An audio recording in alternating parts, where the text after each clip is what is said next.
बाद में राम के पहले अवतार परशुराम का हुआ है।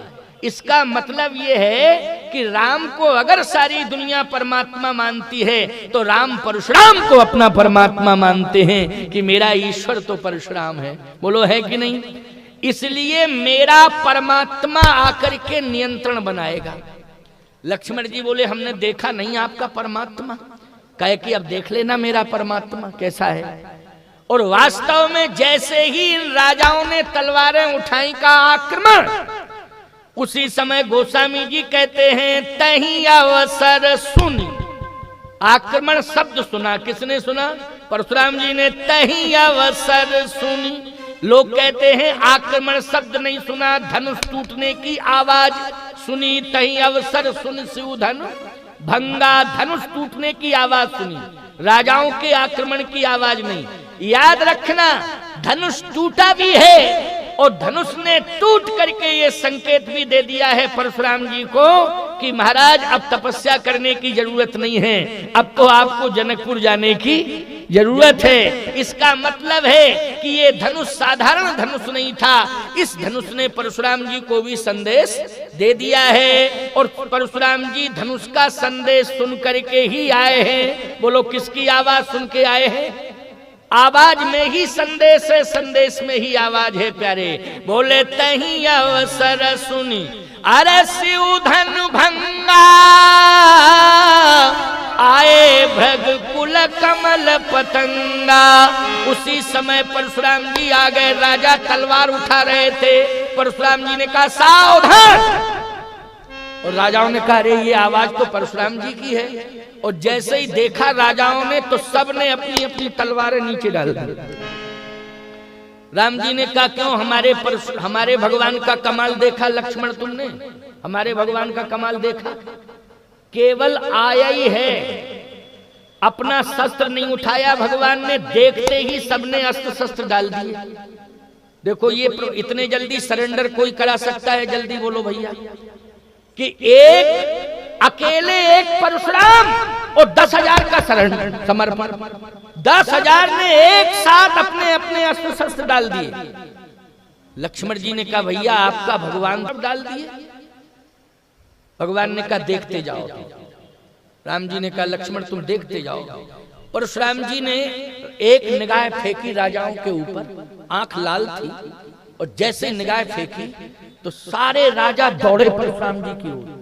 लक्ष्मण जी ने कहा लगता है कि ये मूडी राजा आक्रमण करने जा रहे हैं परशुराम जी के ऊपर। भगवान राम बोले मैं क्या कह रहा हूं, देखते जाओ क्या हो रहा है। जैसे राजा दौड़े तो दौड़ करके सब साष्टांग प्रणिपात हो गए।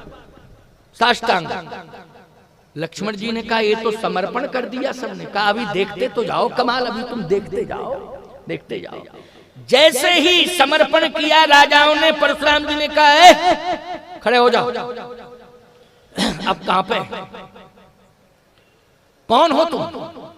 पितु समेत कही कही निज नामा, और लगे करन सब दंड प्रणाम।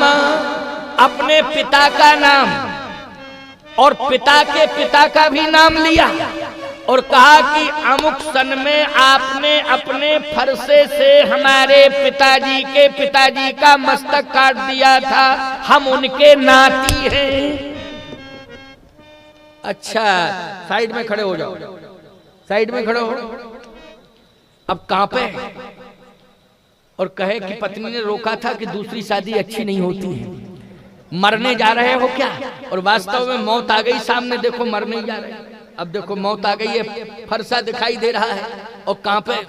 दूसरे राजा से कहा तुम कौन? उसने भी कहा अमुक देश का राजा हूं, ये घटना। अच्छा साइड में खड़े हो जाओ। जितने राजा थे प्रणाम करते गए। परशुराम जी ने साइड में खड़ा कर दिया। कहा जब तक मैं कहना दूं जाना नहीं, लाइन में खड़े रहना। अगर किसी ने जाने की हिम्मत की तो देखा ये फरसे का कमाल। कहा बिल्कुल जानता हूं, जा ही नहीं सकता हूं, मरने जाऊंगा क्या? और मरना तो वैसे भी है, इसलिए सब साइड में खड़े हैं। अब जनक जी का बोध देखें आप, राजा कांप रहे हैं। जनक जी महाराज जैसे ही प्रणाम करने के लिए आए तो परशुराम जी ने कहा जनक ये भीड़ कैसी है?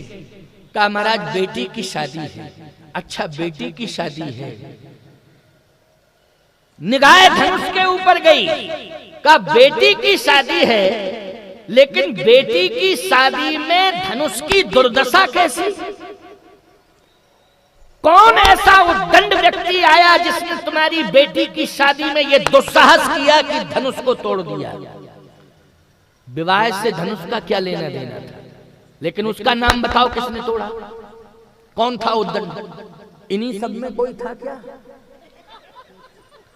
ये बताओ किसने तोड़ा? एक राजा बोला बहुत अच्छा हुआ जो हम लोगों ने तोड़ा नहीं। अच्छा ही हुआ, जो काम होता है वो अच्छा ही होता है। अगर तोड़ देते तो ये मुसीबत सामने आ रही थी। देखो, इसका मतलब है कि प्राण बच गए।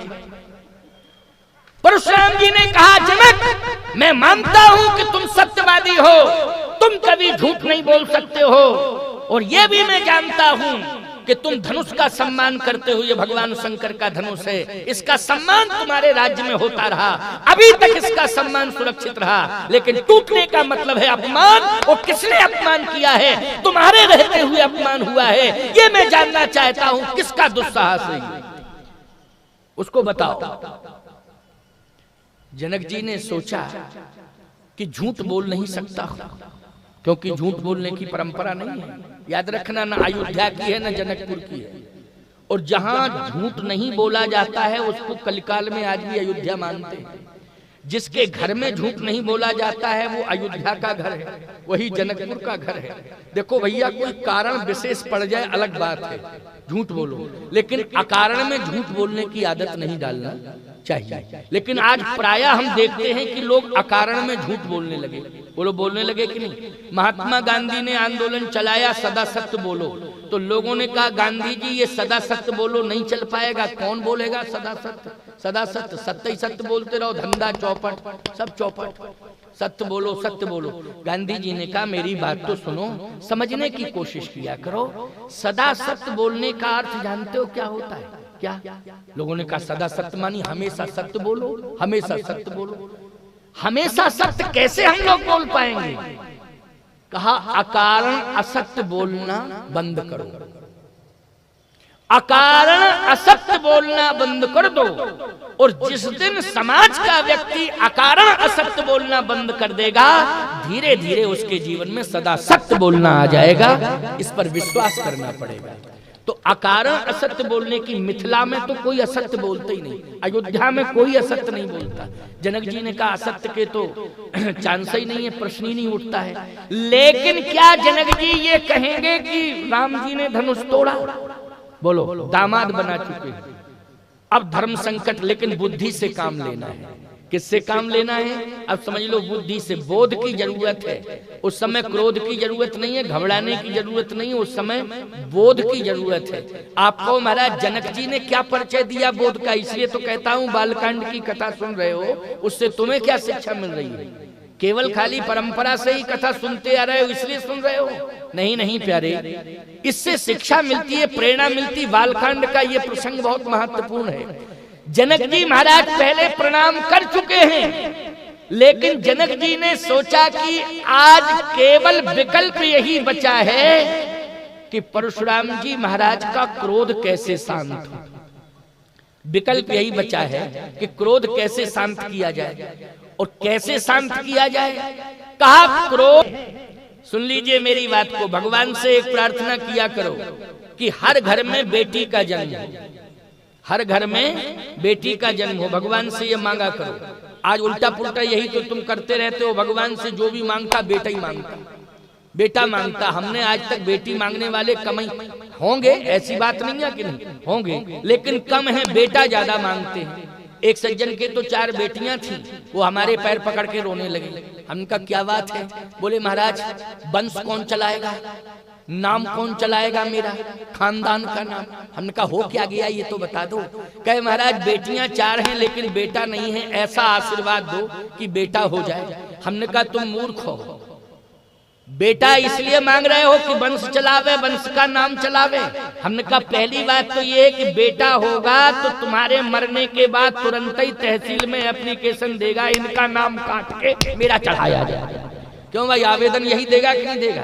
हमने कहा कोई भी बेटा आज तक किसी तहसील में एप्लीकेशन आवेदन दिया हो कि मेरे पिताजी भले ही मर गए, उन्हीं का नाम चढ़ा रहे, हमारा नाम रिकॉर्ड में ना आए, उनका रिकॉर्ड बदस्तूर सुरक्षित रहे, लेकिन नाम, मैंने कहा सावधान, बेटियां अगर तुम्हारे घर में 4-4 हैं तो इस बात को समझ लो कि बेटी जिस घर में जिस दिन पैदा होती है उसी दिन उस घर में यज्ञ का भूमि पूजन हो जाता है प्यारे।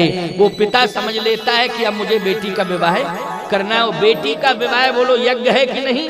बेटी का विवाह क्या मानते हो? यज्ञ मानते हो। अगर 4 बेटियां भगवान ने दी हैं तो 4 यज्ञ तुम्हारे हाथ से होंगे, बोलो होंगे कि नहीं होंगे? इसलिए मैं कहता हूं कि बेटी जरूर भगवान से मांगो। आज जनक जी कहते हैं कि मेरा धैर्य नहीं टूट रहा है इसलिए कि मेरे पास संतुलन बनाने के लिए बहुत बड़ी शक्ति है, इसलिए मेरा धैर्य नहीं टूट रहा है। ये बोध है जनक जी का। कह कौन सी शक्ति है? शस्त्र है? बोले शस्त्र नहीं। फिर का बेटी। कौन है? बेटी।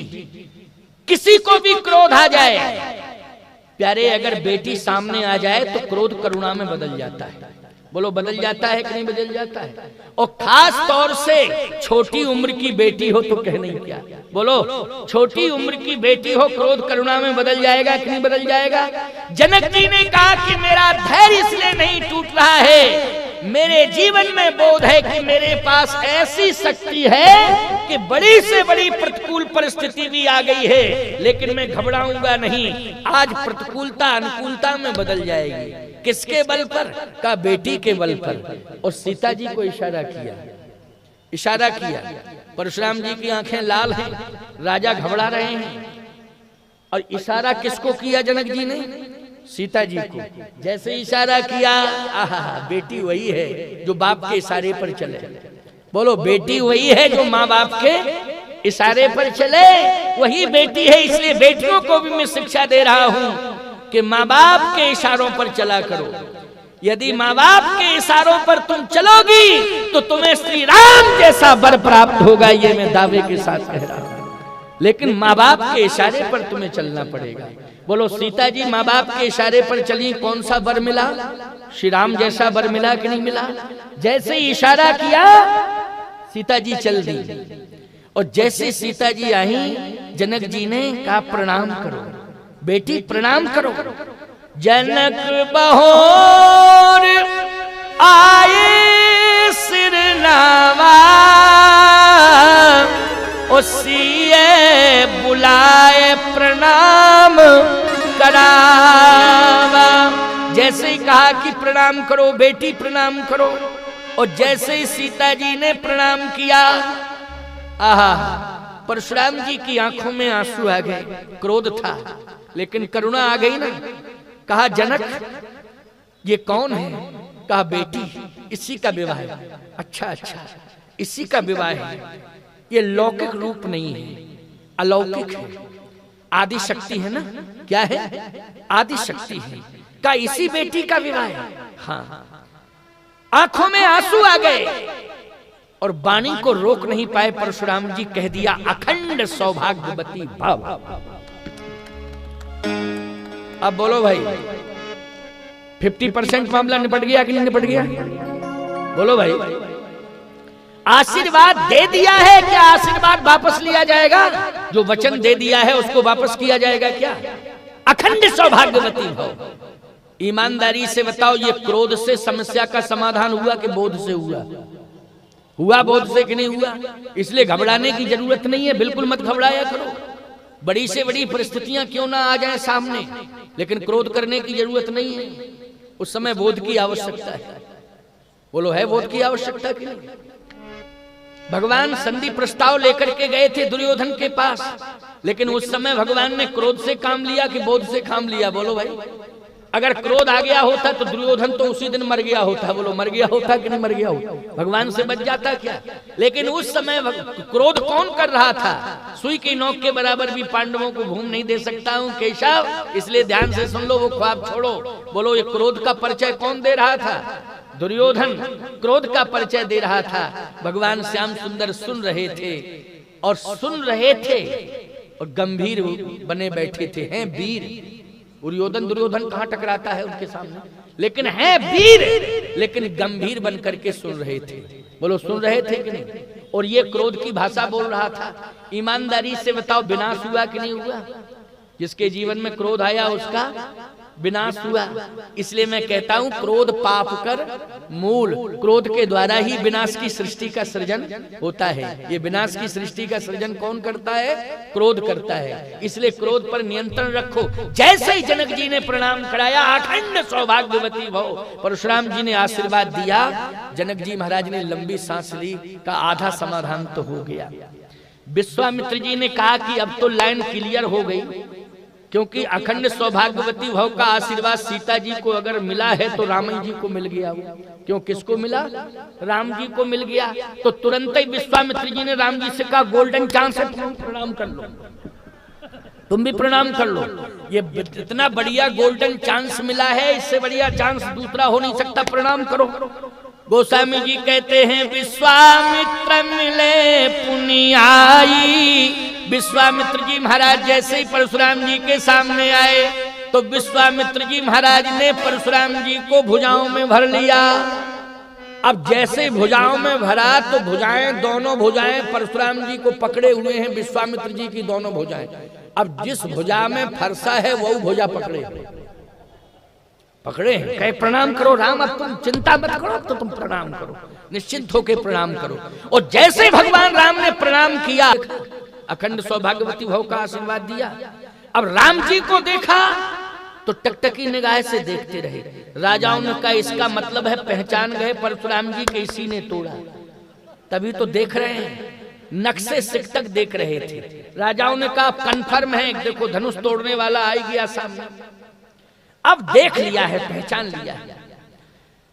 परशुराम जी महाराज ने जैसे ही राम को देखा प्यारे, तो आंसुओं की धार लग गई। ऐसे आंसुओं की धार लगी है जैसे सावन भादों में पानी की झड़ी लग जाती है, ऐसे आंसू झरझर झरझर। गोस्वामी जी से पूछा गया कि ऐसी मनोदशा परशुराम जी की क्यों हो गई? कह राम ही चितई, राम ही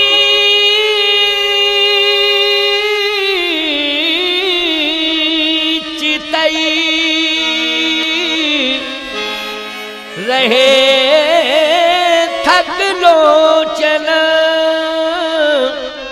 रूप अपार मार मदमोचन। श्री राम जी को टकटकी निगाह से देख रहे हैं और कहते हैं ऐसा रूप मैंने अभी तक देखा नहीं। लेकिन एक बात बताएं, परशुराम जी ब्रह्मचारी हैं और ब्रह्मचारी का रूप पर आकर्षित होना ये उचित नहीं। बोलो भाई, ब्रह्मचारी रूप पर आकर्षित हो ये उचित नहीं। लेकिन परशुराम अगर तू रूप पर आकर्षित हो रहा है तो ये लौकिक रूप नहीं है, ये भी अलौकिक रूप है। सीता जी का भी अलौकिक रूप है और राम जी का भी अलौकिक रूप है। बोलो है कि नहीं? राम जी का और सीता जी का लौकिक रूप नहीं है, अलौकिक है, अलौकिकता है। परशुराम आज मैं किसको देख रहा हूं, ये लौकिक रूप नहीं है, ये तो अलौकिक रूप है। इसका मतलब है कि ब्रह्मचारी रूप पर आकर्षित नहीं होता है, क्योंकि संसार का रूप किसी ब्रह्मचारी को आकर्षित नहीं कर सकता है। यदि ब्रह्मचारी किसी के रूप पर आकर्षित होता है तो वो जगत का रूप नहीं, वो तो जगदीश का रूप हो सकता है, क्योंकि जगदीश पर ही उसका आकर्षण रहता है। आज परशुराम क्या तेरे सामने जगदीश आ गया? आज तू किसको देख रहा है? भगवान राम हाथ जोड़े खड़े हैं, साहब वीर हैं लेकिन हैं गंभीर, हाथ जोड़े खड़े हैं। परशुराम जी महाराज टकटकी निगाह से देख रहे हैं और फिर धीरे से कहते हैं, बालक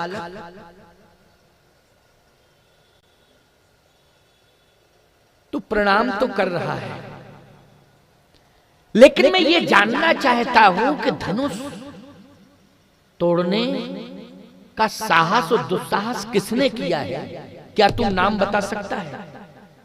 ये कन्फर्म है कि सभा में तू था और तेरी सुकोमलता, तेरा स्वरूप, तेरी सरलता और सहजता ये सिद्ध कर रही है कि तू बता सकता है कि किसने तोड़ा है।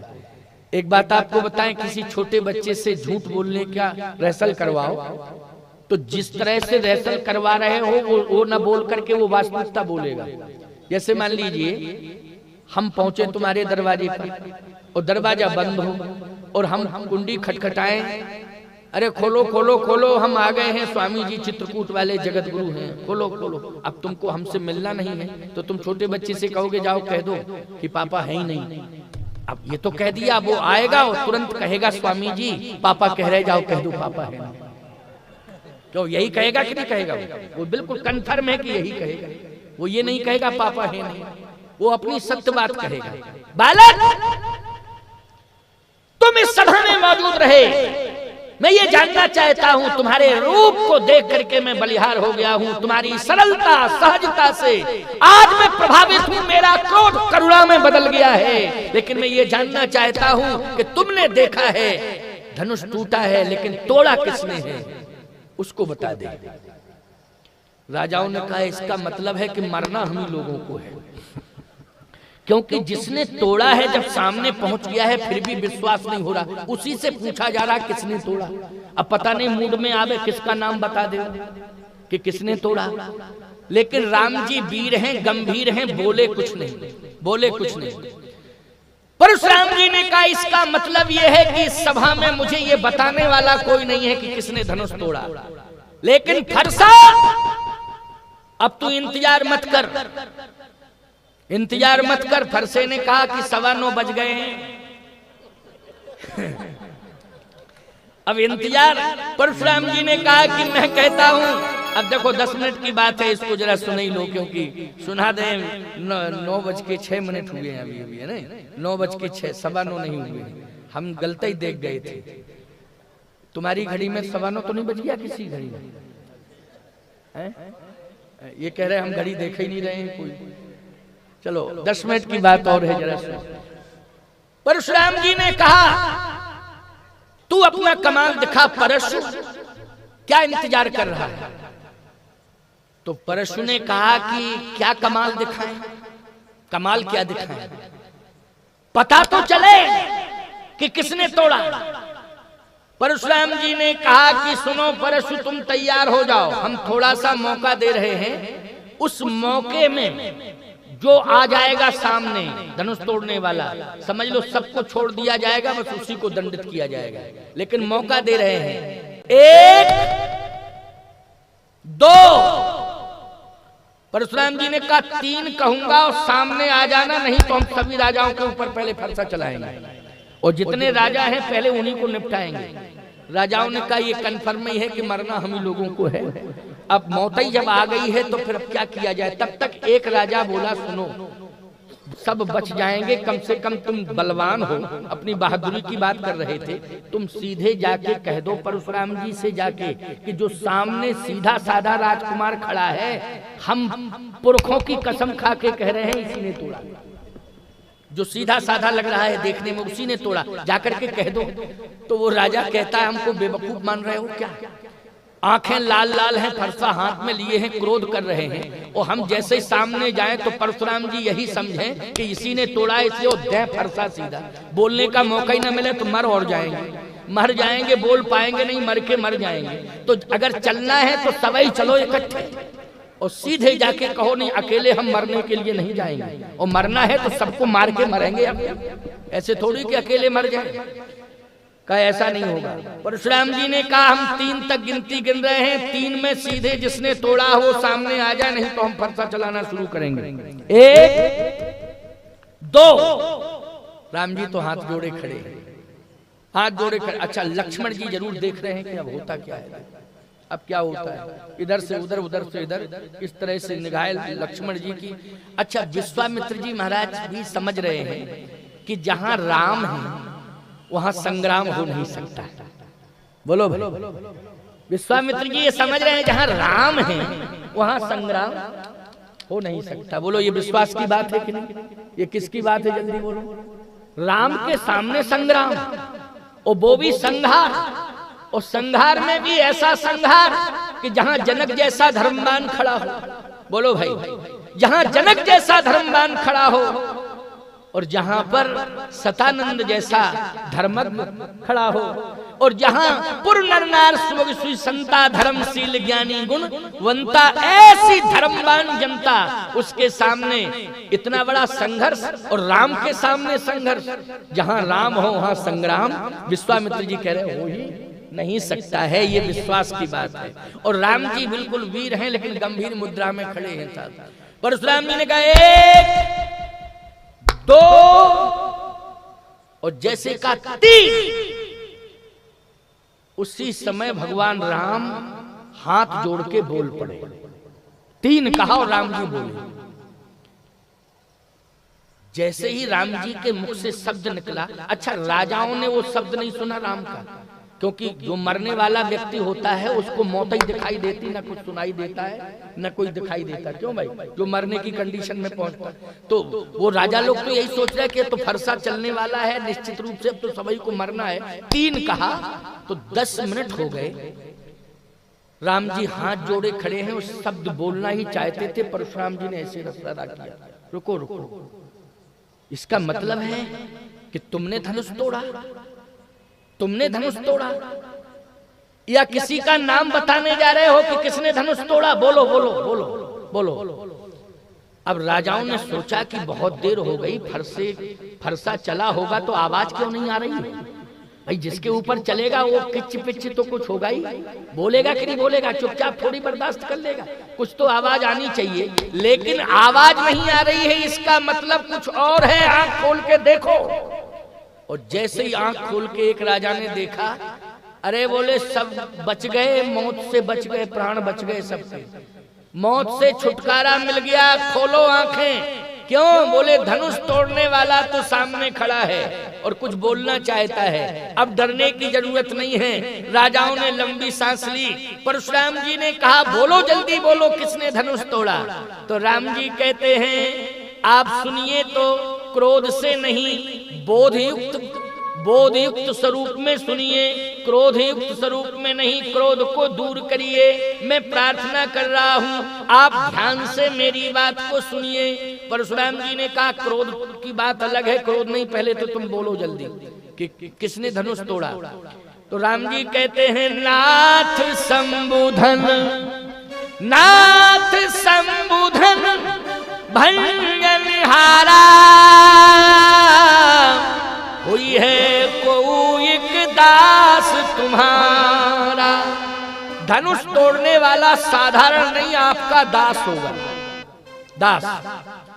परशुराम जी ने कहा दास, तो ये बताओ इन सब में कौन दास है? जरा उसको हम समझ तो लें कि तू दास कैसा था जिसने इतनी बड़ी उद्दंडता की। जल्दी बोलो कौन है दास? अब राजा लोग सोच रहे पता नहीं किसको दास मान बैठे, वो मूड में आकर के फरसा दे दे तो मार और जाएगा। स्पष्ट नहीं बोलता है कि मैंने धनुष तोड़ा, ये कह रहा कोई दास होगा। अरे ये कहना चाहिए कि मैं ही दास हूं, मैंने तोड़ा। अरे दास ही कहना तो ये कहो मैं ही दास हूं आपका, मैंने ही तोड़ा। कोई है कोई एक दास, कोई एक दास, कोई होगा कोई दास, पता नहीं किसको दास मान बैठे। परशुराम जी ने कहा दास नहीं, वो मेरा शत्रु है, लेकिन उसका नाम बताओ, तुम धनुष किसने तोड़ा, नाम बताओ उसका। अब राम जी ने कहा महाराज कह तो चुका हूं कि कोई दास है, लेकिन आप क्रोध में समझ ही नहीं पा रहे हैं। इतना क्रोध है आपके कि आप दास को पहचान नहीं पा रहे हैं। अगर क्रोध को दूर कर दिया जाए तो दास समझ में आ जाएगा। लक्ष्मण जी ने कहा एक बात बताएं भैया, पूरा 17 तारीख तक ये सम्मेलन हो जाएगा, लेकिन फैसला नहीं हो पाएगा, फैसला नहीं हो पाएगा। क्यों? इसलिए कि आपकी लैंग्वेज और बाबा जी की लैंग्वेज में तालमेल मेल नहीं है। आप दास कह रहे हो, वो समझ नहीं रहे, वो समझ नहीं रहे हैं। अगर आपकी आज्ञा मिल जाए तो हमारी लैंग्वेज और बाबा जी की लैंग्वेज बिल्कुल डायरेक्ट मिल रही है। अगर आपकी आज्ञा मिल जाए तो थोड़ा सा मौका दे दो कि हम बता दें कौन दास है कौन खास है। अगर आप कह दें भगवान थोड़ा कौतुक देखते हैं, मुस्कुरा गए मन ही मन, कहे अच्छा ठीक है तुम्हारा मन है तो कुछ थोड़ा बोल लो। और जैसे ही लक्ष्मण जी थोड़ा सा फ्रंट पर आए, राजाओं ने कहा कि ये क्लियर बोलेगा, हाँ ये बिल्कुल क्लियर बोलेगा, क्योंकि तेज तर्रार है, ये साधारण नहीं है, ये तो बोलता कुछ नहीं है और खड़ा रहता है हाथ जोड़े। सरल तो है, लेकिन इतना सरल होना भी ठीक नहीं है कि समस्या पैदा कर दे सरल। और देखो ये बोल नहीं रहा, पता नहीं समस्या कितनी बड़ी पैदा होती अगर ये सामने नहीं आता, छोटा वाला गोरा गोरा राजकुमार, तो समस्या पता नहीं फरसा किसके ऊपर चलता। लेकिन आगे आप समाधान हो जाएगा। लक्ष्मण जी जैसे सामने आए, परशुराम जी ने कहा एक बात बताओ, हम समझ रहे हैं कि तुम फ्रंट पर आ गए हो, धनुष तुमने तोड़ा। परशुराम जी बोले ये बताओ तुम्हारा था। परशुराम जी बोले धनुष तुमने तोड़ा। लक्ष्मण जी बोले ये बताओ आपका था, पहले ये बताओ आपका था क्या। परशुराम जी ने कहा मेरा नहीं था, मेरा नहीं था। तो लक्ष्मण जी बोले फिर आपके बाप का था क्या, इतनी बातें क्यों कर रहे हो। परशुराम जी ने कहा मेरे बाप का था, मेरा नहीं था लेकिन मेरे बाप का था। तो आपके बाप कौन है, परिचय दे दो जरा, आपके बाप हैं कौन, परिचय दे दो। कहा मैं ब्रह्मचारी हूं और मेरे विरक्त संस्कार हुए हैं और मैंने भगवान शिव को अपना गुरु माना है। विरक्त परंपरा में जो गुरु होता है वही बाप होता है। बोलो भाई, जैसे हमारे राजस्व रिकॉर्ड में जो बल्दियत डली है वो जन्म देने वाले बाप की नहीं डली है, हमारे गुरु की डली है। किसकी डली है, पिता के स्थान पर नाम किसका है, जन्म देने वाले बाप का नहीं है, गुरु का है। क्योंकि हम ब्रह्मचारी हैं, विरक्त हैं, इसलिए हमने पिता के स्थान पर गुरु का नाम लिखा है। तो मेरे बाप का था धनुष, से तुम ठीक बोल रहे हो कि बाप का था, तो बाप का ही तो था। तो आपके बाप कौन है, का भगवान शंकर। लक्ष्मण जी बोले आपके बाप ही तोड़वाने चले आए, तब क्या दोष है फिर किसी का, आप अपने बाप से ही करिए बात।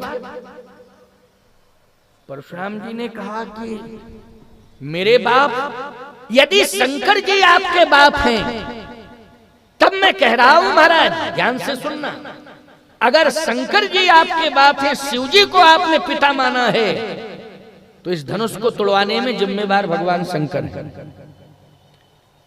और यदि इसकी पुष्टि आपको चाहिए तो आप अपने पिता से पूछो, अपने बाप से पूछो जाके। परशुराम जी ने कहा कि अगर ये सत्य है तो इस समय तो मेरे बाप विश्राम कर रहे होंगे, अब कल ही पूछेंगे उनसे। क्यों भाई, क्योंकि 9:15 बज गए हैं, अब क्लियर करेंगे कि हाँ। और ये बात बिल्कुल सत्य है कि धनुष को तोड़वाने में शंकर जी की भूमिका, किसकी भूमिका है, भगवान शंकर की भूमिका है। इसलिए ये कन्फर्म है कि शिव जी का धनुष है, वो तोड़वाने वाले कौन है, भगवान शिव हैं। और सत्य है ये, अब शिव जी हैं धनुष तोड़वाने वाले,